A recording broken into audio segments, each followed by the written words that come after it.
नमस्कार. दीपक रेगे कथाकथन चॅनलवर तुम्हा सगळ्यांचं मनापासून स्वागत. तुम्ही ऐकताय प्रभाकर बागुल यांची धर्मात्मा ही कादंबरी आणि आज भाग 4. नवरा रात्री घरी आला नाही, त्यामुळे झेला एकदम धास्तावून गेली. सकाळी सकाळी तिने भावकीतल्या 1-2 माणसांना बोलवून शेताकडे पिटाळलं. ते लोक तिथे जाऊन बघतात तर सटवाचा निळा काळा देह वारुळाच्या खड्ड्यात पडलाय. थंडी वाऱ्यानं नुसता ताठरलाय. एकानं घाईगर्दीनं गावात जाऊन बैलगाडी जुंपून आणली. तो मृतदेह गाडीत घालून घरी आणला. नवऱ्याचं प्रेत बघून झेला प्रेतावर पडून मोठमोठ्यानं रडायला लागली. रायाजी आईला चिकटून बसला होता. त्याच्या बालमनाला एवढंच कळत होतं की पहाटे पहाटे आपला बाप आपल्या आईला गुप्तधनाविषयी काहीतरी सांगत होता. ते धन मिळवण्याच्या इच्छेनं त्याचा असा मृत्यू झालेला होता. धन किती वाईट आहे. धनप्राप्तीसाठी माणूस काहीही अघोरी कृत्य करून मरणाच्या जाळ्यात ओढला जात असतो. धनसंचय मुळात वाईटच, हीच खुणगाट त्याच्या बालमनावर खोलवर रुतून बसली होती. गावातल्या बायका झेलाजवळ बसल्या होत्या. झेला मोठमोठ्यानं गळा काढून रडत होती. आता मी काय करू? तरी मी यासनी सांगत होते, धनाचा लोभ कामाचा नाही, लय वंगाळे, कशाला धनामागं धावताय? देवानं आपल्यासनी योग पृथ्वी मोलाचा लाल आहे, मग त्याच्या मागं का लागायचं? पर ह्या माणसाला माझं म्हणजे काहीच आवडलं नाही. आता आमचं कोण वाली? या पोराला कशी वाढवायची मी? आता याला मोठं कसं करायचं? वैर्यानं डाव साधला, माझा आधारच गेला. असं म्हणत ती मोठमोठ्यानं गळा काढून रडायला लागली. ती रडत होती, बायका रडत होत्या, सभोवताली जमलेली माणसं रडत होती, अख्खं घर रडत होतं. रायाजीला पांढऱ्या कपड्यात गुंडाळलेला, निपचित पडून असलेला जन्मदात्याचा देह दिसत होता. घरातल्या बायकांचा तो आक्रोश बघून भावकीतले 4-5 रामोशी आत आले. त्यांनी सटवाचं प्रेत बाहेर नेलं. रामोशी सहसा प्रेत जाळत नाहीत. जमिनीत खोलवर खड्डा खोदून खड्ड्यात मीठ टाकतात आणि मग मिठात ते प्रेत पुरतात. हेतू हा की 1.25 महिन्यानं प्रेताचं तोंड बघण्याच्या वेळी ते कुजू नये. त्यावेळी मोठ्या थाटात उत्साहानं तिथे त्या मृत माणसाचा चिरा बसवत असतात. त्यामुळे 2-3 आडदांड रामोशी टिकाव फावडं घेऊन स्मशानभूमीकडे पळाले होते. सटवाच्या प्रेताला आंघोळ घालून ते प्रेत डोलीत घालून स्मशानभूमीत आणलं. रायाजीनं त्याला पाणी दिल्याबरोबर भावकीतल्या रामोशांनी पाणी दिलं. मग रामोशी जमातीच्या रूढींप्रमाणे त्या प्रेताची विल्हेवाट लावण्यात आली. नवरा गेला, झेलावर दुःखाची कुऱ्हाड कोसळली. घरातला कर्ता पुरुष गेल्यामुळे ती थोडीशी बावरली. काळ हा दुःखावर फार मोठी मलमपट्टी आहे. हळूहळू झेला दुःखाच्या कोशातनं बाहेर आली. दुःखाची तीव्रता थोडीशी कमी झाली होती. मुळातच रायाजी मातृभक्त. आई म्हणजे त्याचं दैवत. आईवर जीवापाड प्रेम करायचा तो. पिता असताना देखील क्वचितच तो त्याच्या सानिध्यात राहायचा. सदा सर्व काळ सावलीसारखा तो आईच्या मागेच असायचा. नवरा गेला आणि झेलावर फार मोठी जबाबदारी येऊन पडली. पोरगा लहान, जेमतेम 7-8 वर्षांचा. बाप गेला म्हणून तो उघडा पडायला नको. त्याला वाढवलं पाहिजे, मोठं केलं पाहिजे आणि त्याच्या सुखासाठी आपण झटायला हवं. बापाची जागा आपण भरून काढायला हवी. त्याला मार्गी लावायला हवं. म्हणून तिने कमर कसली. ती कामाला लागली. पोराला संगती घेऊन ती शेतात राबायला लागली. ती आली म्हणजे त्या क्रूर, आपल्या जीवनात काळाकुट्ट अंधार पसरवणाऱ्या त्या वारुळाकडे तिचं लक्ष जायचं. पूर्वस्मृती जाग्या व्हायच्या. कपाळावरची चंद्रकोर पुसून टाकणाऱ्या त्या वारुळाचा तिला राग यायचा. नागनाथाचा राग अनिवार्य व्हायचा. पण तिला जेव्हा समजलं होतं की गुप्तधन प्राप्तीसाठी आपल्या नवऱ्यानं गावातल्या एका मांत्रिकाला आपल्या स्वप्नपूर्तीसाठी जवळ केलं होतं, एक अघोरी उपाय योजला होता, अमावास्येच्या रात्री एका तरुण पोरीचा बळी दिला होता, अगदी निर्घृणपणे तिचा शिरच्छेद केला म्हणे, ते शिरकमळ काळूबाईला अर्पण केलं म्हणे. केवढं क्रौर्य! ते अमानुष क्रौर्य बघून प्रत्यक्ष मृत्यूसुद्धा जाग्यावर थरारला असेल. एका सजीवाचा बळी दिला, तोही त्या गुप्त धनासाठी. झेला पुन्हा पुन्हा विचार करायची, आपला नवरा होता म्हणून काय झालं? असं रानबोक्यासारखं वागून काय उपयोग आहे का? स्वतःची पिलं खाणाऱ्या त्या बोक्यामध्ये आणि ह्यांच्यामध्ये काय फरक? मग झेलानं एक दिवस आपल्या मारत्याला निरोप दिला. बहिणीचा निरोप मिळाल्या मारुती भारेवाडीला आला. दुःखानं खचून गेलेल्या बहिणीकडे बघून म्हणाला, बहीण, हा का बोलवणं केलंय? अरे बाबा, रायाचा बा गेला, म्या पार खचली. मला कोणाचा तरी आधार पाहिजे भावा. माझ्यावर लय मोठा आघात झालाय. माझं डोसकं काय बी काम देईना.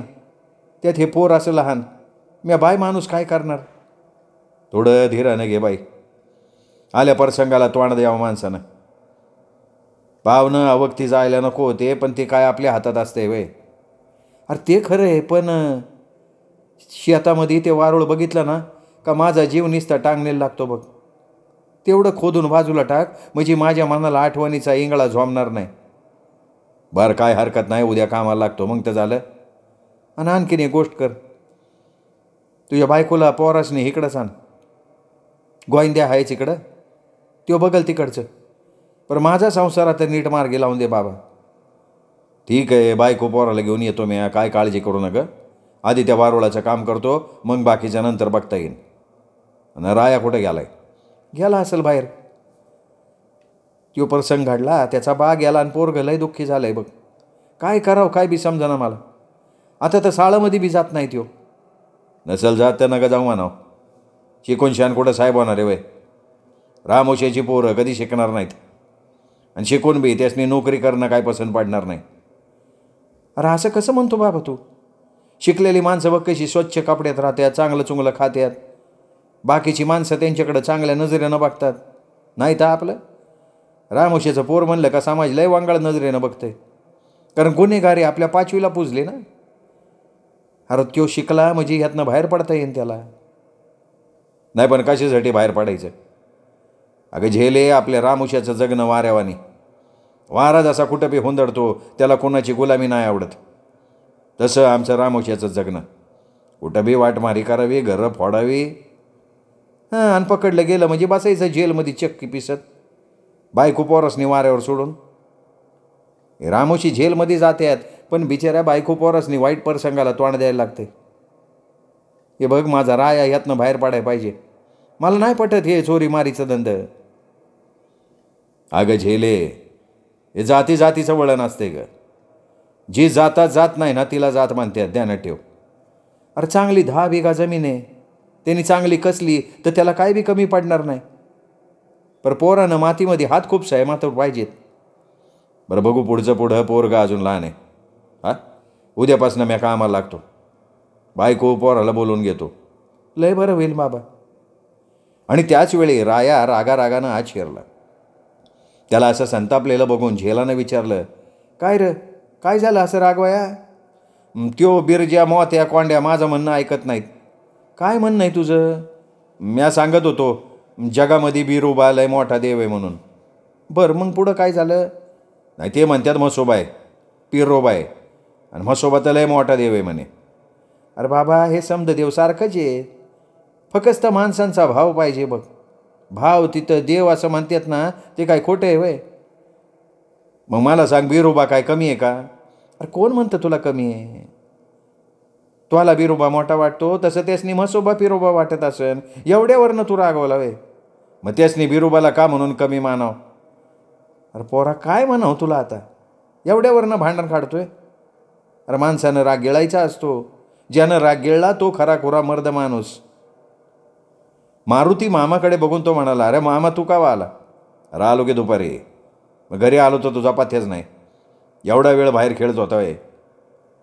रात्री जेवण करून राया झोपी गेला. मग दोघं भाऊ बहीण खूप वेळ गप्पा मारत बसले. रात्री उशिरापर्यंत ते गप्पा मारत होते. सकाळी लवकर उठून टिकाव फावडं घेऊन मारुती शेताकडे आला. त्याने ते वारूळ खोदायला सुरुवात केली आणि तो खोदतच राहिला. माती बाजूला फेकत राहिला. 8 दिवस राबत होता तो. चांगला 15-20 फूट खोल खोदत गेला. आपल्या बहिणीचं कपाळ पांढरं फटक करणाऱ्या त्या वारुळाचा कण कण तो उपसून बाहेर फेकत होता. मरणप्राय यातना देणाऱ्या त्या वारुळाचा तो निप्पात करत होता. झेला त्याला मदत करत होती. मातीच्या पाट्या भरून बाहेर नेऊन टाकत होती. टिकाव खोल खोल जात होता. माती वरती वरती येत होती. थोडंसं थांबून मारुतीनं जोरानं टिकाव मारला. खण्णकन टिकाव वाजला. मारुती थोडासा चरकला. कठीण कवचाचा खडक लागला. मारुतीला आनंद झाला. वारुळाच्या मातीचा कण कण आपण बाजूला फेकतो त्याला हायसं वाटायला लागलं. मग त्यानं टिकाव बाहेर काढून बाजूनं खडकाच्या खाली रोतावला. थोडासा खाली दाबून जोरानं वरती रेटा दिला आणि काय आश्चर्य, दगडाची ती तळी उन्मळून वरती आली. ती तळी तो बाजूला करत नाही, तोच खालून पाण्याचा जोराचा प्रवाह वरती आला. उसळून उसळून पाणी वरती यायला लागलं. मारुती जवळजवळ किंचाळून उद्गारला, अगं झेला, काय र? खड्ड्याच्या काठावरनं बाजूला माती फेकणाऱ्या झेलानं घाबरून विचारलं, अगं हे धन बघ की. धन? अगं हा ना धन. अगं बघतं खरं.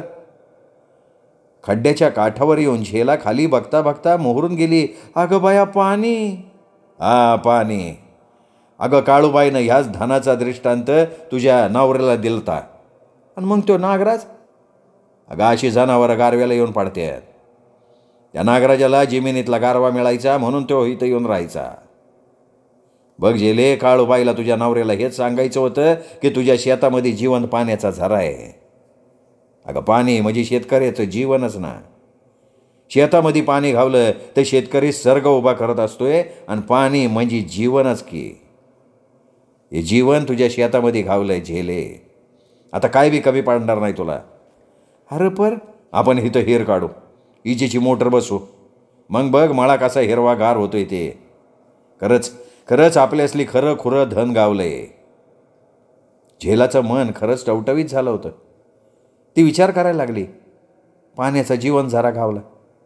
10 बिघ्याचं रान नुसतं हिरवळून टाकू आता. मदतीला मारुती आहेच. दिनरात राबलं तर काय बी कमी पडणार नाही. देव कष्टाला फळ देत असतोय तेव्हा माझ्या रायाला काय कमी पडणार नाही. तो खालून ओरडला आणि तिची विचार शृंखला अचानक तुटली. तिने खाली डोकून बघितलं. मारुतीचे पाय घोट्यापर्यंत पाण्यात बुडाले होते. तो घाईगर्दीनं खोदतच होता. पाण्याचा एक एक झरा बाहेर पडत होता. तिने विचारलं, काय रे मारते? अगं चौ बाजूनी पाण्याचं झरे आहेत. पाणी मुसंडी मारून वर येतोय बघ. येऊ दे, आधी तू वरती ये, नंतर बघू काय करायचं ते. आलो ग आलो.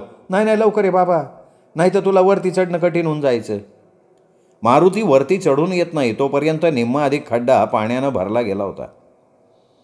मारुती वरती आला तेव्हा रायाजी बाजूला उभा होता. मामाकडे बघून तो म्हणाला, खड्डा तर पाण्यानं भरला गेला की. अरे भरू दे, तुझ्या शेतामध्ये गंगा अवतरली. आपण आता हिर काढू, इथं बागायती पीक घेऊ. अरे बाबा, तुझी गरिबी घालवायला आली ही गंगा. लय नशीबवान आहे तू राया. रायाजीला मामाचं म्हणणं काही कळत नव्हतं. अर्थात त्याचं वय लहान होतं. ह्या वयात समजती काय येणार. फक्त आपल्या शेतामध्ये पाणी मिळालं एवढं त्याला कळत होतं. आईला मामाला खूप आनंद झालाय हे त्याच्या लक्षात येत होतं.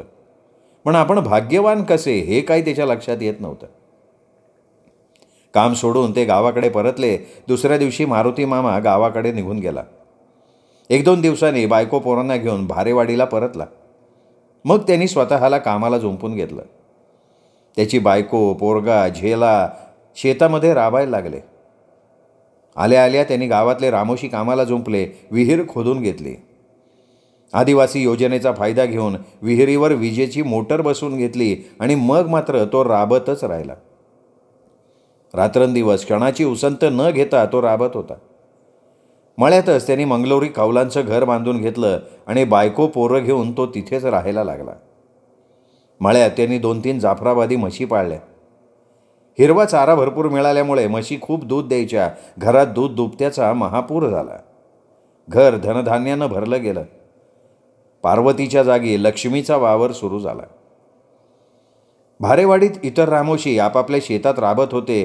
पण पावसाळी पिकं त्यांनी एकदा घेतली म्हणजे ते निश्चिंत व्हायचे. पुन्हा शेताकडं ते फिरकायचे नाहीत. कोरडवाहू जमिनीतनं वर्षभर पुरेल एवढं धान्य पिकवायचं, तेवढ्यावर समाधान मानायचं.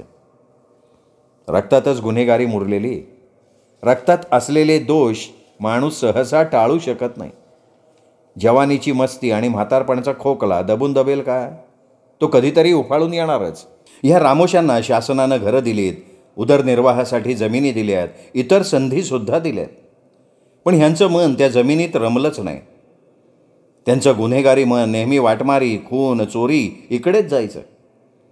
रात्रीतनं लांबवर पल्ला गाठायचा, एखाद्या धनदांडग्याचं घर न्याहाळून ठेवायचं, मग ही टोळी अचानक तिथे जायची.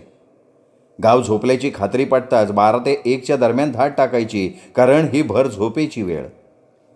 दिवसभराच्या श्रमानं थकलेली बाया माणसं भर झोपेत असतात. मग दाराच्या फळीचा आडणा काढून किंवा दाराच्या बाजूला कोरून कडी काढून आत शिरायचं, किंवा छतावरच्या कोनाड्यातनं आत प्रवेश मिळवायचा. ते घर धुवून पुसून साफ करून टाकायचं. लुटलेलं धन घेऊन लांबचा पल्ला गाठून गावाकडे परतायचं. कुणाला कधी रामोशांचा संशयसुद्धा येणार नाही. बरं, ही जात पालीच्या जातीची, जवळून गेली तरी कुणाला सुगावा लागणार नाही. हरणाच्या चालीनं भरकन निघून जायचे. धाडीच्या प्रसंगी घरातली माणसं जागी झाली, टोळी विखुरली गेली तर यांच्या विशिष्ट सांकेतिक खुणा असायच्या. गावातनं बाहेर पडल्या पडल्या टिटवी, साळुंकी, कुत्र्याचा आवाज काढायचा, म्हणजे टोळीतली पांगलेली माणसं त्या आवाजानं एकत्र यायची. इतर रामोशी जातीच्या टोळ्या इतरत्र सर्वत्र होत्या. कुठे दरोडा टाकायचा असेल, कुठे एखाद्या धनदांडग्याला धडा द्यायचा असेल, अशा वेळी भारेवाडीतल्या रामोशांना सांगावा यायचा. मग हातातली कामं बाजूला सरून हे लोक तिकडं पळायचे. राजकारणी सत्पुरुषांचा या गुन्हेगारी जगातल्या लोकांवर फार मोठा वरदहस्त. पण 10 वर्षांचा काळ असाच गेला. गुन्हेगारी जगात भारेवाडीतले रामोशी गुंतलेले असताना मारुती मामा आपल्या शेतात चांगला स्थिरावला. मळा चांगला हिरवळला होता. आपल्या भाच्याचं होत असलेलं बघून रात्रंदिवस तो मळ्यात राबत होता. 10 बिघ्याचं रान त्यानं भलतं फुलवलं होतं. हिरवगार पाचूसारखं रान डोळ्यात भरून उरायचं. जोडीला त्यांनी गाई, म्हसरं, रेडे यांचा पसाराही खूप वाढवला. जनावरंही अशी धष्टपुष्ट की बघणाऱ्यांची नजर त्या जनावरांच्यावरनं हालता हालायची नाही. शेतकऱ्यांच्या उत्तम आर्थिक परिस्थितीचं लक्षण म्हणजे त्यांची धष्टपुष्ट जनावरं. मारुती मामा खरंच हाडाचा शेतकरी होता. मातीशी त्याचं नातं जवळचं होतं. मातीत जिथे हात खुपसेल तिथे सोनं व्हायचं. मामा म्हणजे त्या कुटुंबातली एक व्यक्ती असंच नवीन माणसाला वाटायचं. बायको पोरासकट तो शेतीत राबायचा. पारू मामीसुद्धा तशी देखणी, प्रेमळ आणि लाघवी बाई. तिचा स्वभाव खूप गोड. तीही आपल्या जीवनात सुखावली होती. अंगावर भारी भारी साड्या यायच्या, चांगलं गोडधोड खायला मिळायचं. त्यातच नणंदेचा आपल्या भाऊजाईवर भलता जीव जाडला होता. भाऊजाईला सोडून झेला पाण्याचा थेंबसुद्धा गिळायचे नाही. तिच्या बगर तिने आपला हात कधी उष्टावलाही नाही. भाच्यांवर सुद्धा ती आपल्या रायासारखं प्रेम करायची. रायानं त्या दिवशी आपल्या गुरुजींची खोड काढली. मळ्यात त्यांनी खासखुजलीचं झाड बघितलं होतं. झाडाला आलेली काटेरी टपोरी बोंड बघून त्याचं खोडकर मन जागं झालं होतं. वांड मन त्याला सांगायचं, शाळेमध्ये गेलं म्हणजे जाधव मास्तरलाय मारत्यात. घरनं अभ्यास करून गेलं नाही म्हणजे चिचीच्या फोकानं झोडपत्यात, हाडं पिचून काढत्यात. त्या जाधव मास्तरला कधीतरी धडा शिकवाय पाहिजे. मग त्यांनी ती खासखुजलीची बोंड झटकून एका कागदात गोळा केली होती आणि गुरुजी वर्गात नसल्याचं बघून त्यांनी ती पूड हळूच खिशातनं काढून टेबल खुर्चीवर झटकली होती. साळसूदपणे तो बाजूला झाला होता. कुणी बघितलं नाही म्हणून मनोमन सुखावला होता. पण जंगल्यानं त्याची खोडी बघितली होती. जाधव गुरुजींनी जेव्हा सगळा वर्ग झोडपायला सुरुवात केली तेव्हा जंगल्यानं रायाजीचं नाव पुढे केलं. रायाजीची खोड उघडकीला आली होती. मग गुरुजींनी त्याला खूप मारलं होतं. त्याच्या पाठीवर छडीचे बळ उमटले होते. हाताचे तळवे सुजले होते. पार्श्वभूमीचा भाग एकसारखा दुखत होता. आणि त्या दिवसापासून त्यांनी शाळेचं नावच टाकून दिलं होतं. शाळेकडे ढुंकूनही बघितलं नाही. मग तो मळ्यात मारुती मामाला मदत करायला लागला. किरकोळ कामं करायचा तो.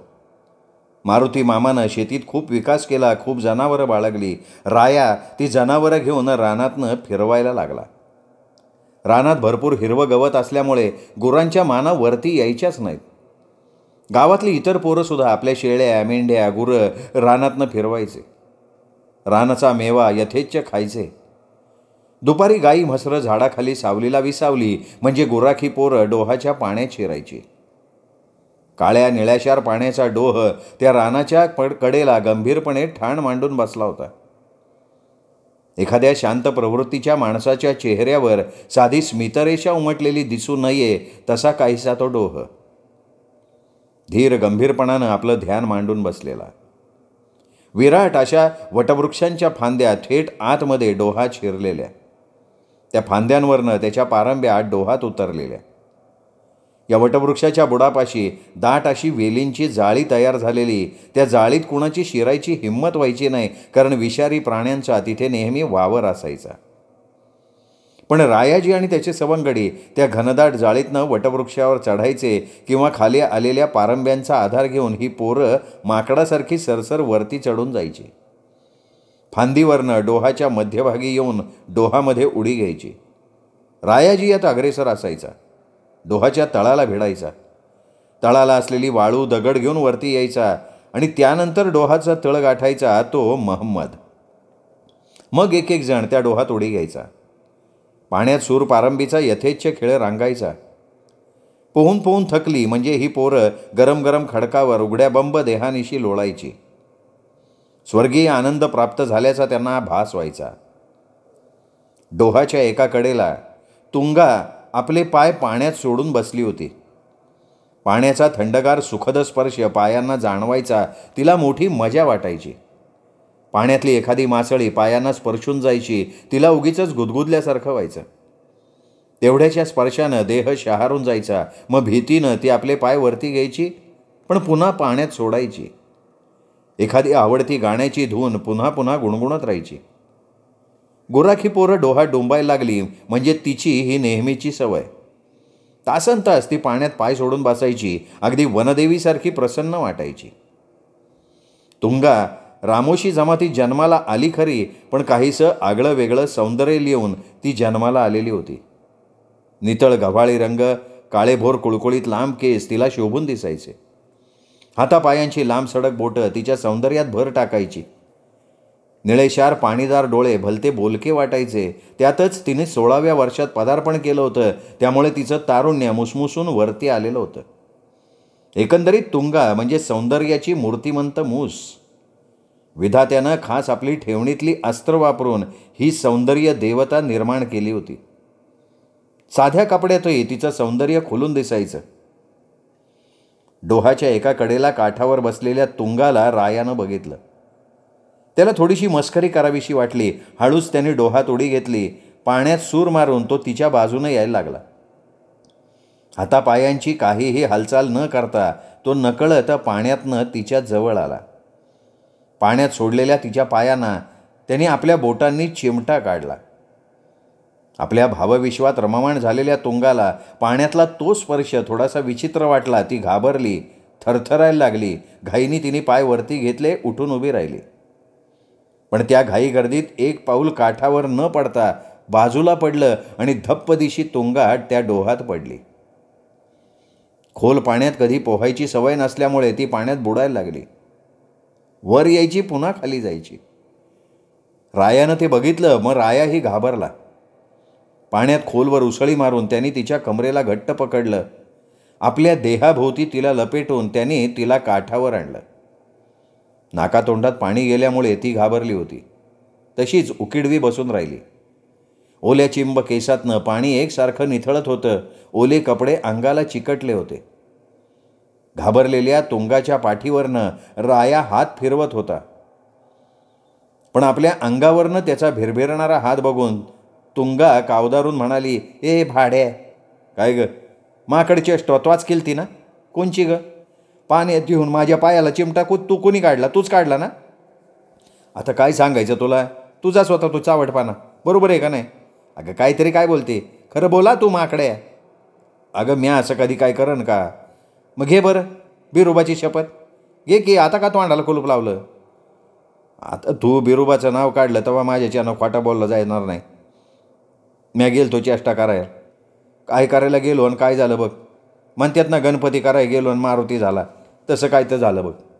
अरे म्या किती घाबरली. मला वाटलं एखाद्या पानसरपानाचा आवाज घेतला. माझी बोबडी वळली ना, त्यामुळं मी त्या भीतीमुळं धबदिशीने पाण्यात पडले. अंगण बुडलाली असती तर तुला म्या बुडू दिला असतं वे. अगं माझ्या तुंग्याला म्या पातळात नबी वरती ओढून आणलं असतं. आईला ही चेष्टा विलाय वांगाळ झाली बरं का. बरं आता सोड मला. नाही सोडणार. अरे सोड. नाही सोडणार. अगं लय वाढ वाटते.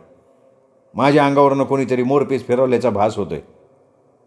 त्याला दूर लुटून उभं राहता राहता ती म्हणाली, ए राया, मला असलं काही खापायचं नाही सांगून ठेवते. अगं पण काय केलं म्या. अरे बैल गाबण्या ह्याला काही चेष्टा म्हणतात होय. चुकलो ना, माफ कर की बाई. दोन्ही कान हाताने पकडून तो म्हणाला, आणि माझ्या देहाला एखाद्या पालिवानी चिकटला होतास. या माकडी चेष्टा नाही तर काय मेलं. तुंगे काय रे, लय वाढ दिसती का. आणि वाल्या कपड्यामध्ये तर गच्च भरल्यावानी वाटते. तू गप्पा चावडपणा करू नको. यात कसला आलाय का चावडपणा. अगं जशी दिसली तसं बोललो. अशीच उभी राहा. एक फोटोच काढतो तुझा. फोटो कशानं काढशील रे भाड्या. तुझ्याजवळ फोटो काढायचं साधन आहे वय. अगं नसं ना बघतं खरं. तू अशी आपली उभी राहा, मग झालं. तिला सरळ उभं करून तो थोड्याशा अंतरावर जाऊन उभा राहिला. डाव्या हाताच्या मुठीला कॅमेऱ्याचा आकार देऊन उजव्या हाताच्या तर्जनीनं बटण दाबण्याच्या आविर्भावात उभा राहून म्हणाला, आलो ना ग फोटो बिघडन. फोटो बिघडन हालायचं नाही. आणि हाच थोडं सावधान. तेजे थोडा वेळ सुधी तुला शांत उभी राहता येत नाही वे. अरे बाबा काढ तुझा फोटो, म्या अवघडली इथं. बरं झाला बघ. दाखव बरं. तुला बघायचं आहे. मला फोटो बघायचा आहे म्हणजे बघायचाच आहे. राया स्वतःशी हळू आवाजात म्हणाला, आता झाली का पंचायत. पण मोठ्या आवाजात म्हणाला, तुंगे तुला फोटो बघायचा आहे ना, इकडे ये माझ्याजवळ. आले की दाखव बरं. बघ माझ्या डोळ्यात. बघितला का उमटलाय का नाही फोटो. अरे तुझ्या दोन्ही डोळ्यामध्ये दोन फोटो खरंच उमटले की. लय सुंदर आहे माझ्यावानीच. लय हुशार माणूस आहे रे तू राया. मग मी आहेच तसा. बोलता बोलता त्यांनी कचकन तिच्या कमरेला दोन्ही हातांनी मिठी घातली. आवेगानं खसकन तिला जवळ ओढलं. दोन तरुण देहातनं सुखद भावना धावत गेली. तिच्या ओठांवर आपले ओठ टेकून त्याने एक दीर्घ चुंबन घेतलं आणि त्यांच्या सभोवत आली गोलाकार वर्तुळ केलेल्या गुराखी पोरांपैकी एक जण अचानक फिदी फिदी हसायला लागला. बाकीची पोरं हसायला लागली. आजूबाजूचं पोरांचं हसणं कानावर पडताच ते चटकन वास्तव जगात आले. दोघं शर्मेनं लाजून चुर्र झाले. मिठीतनं बाजूला झाले. मेल्याहून मेल्यासारखं झालं त्यांना. वर मान करून बघण्याची दोघांची हिंमत झाली नाही. गुराखी पोरं मात्र हसत हसत दोघांची चेष्टा मस्करी करत आपापल्या गुरांकडे निघून गेली. तुंगानं झाडाखाली बसलेल्या आपल्या गुरांना उठवलं. मग ती रानात शिरली. रायाजीची गुरं इतर गुरांबरोबर कधीच रानात शिरली होती. रायाच्या मनाची स्थिती भयंकर अवघड होऊन गेली होती. ध्यानीमनी नसताना आपण असं का वागलो असं म्हणून तो स्वतःलाच दोष देत होता.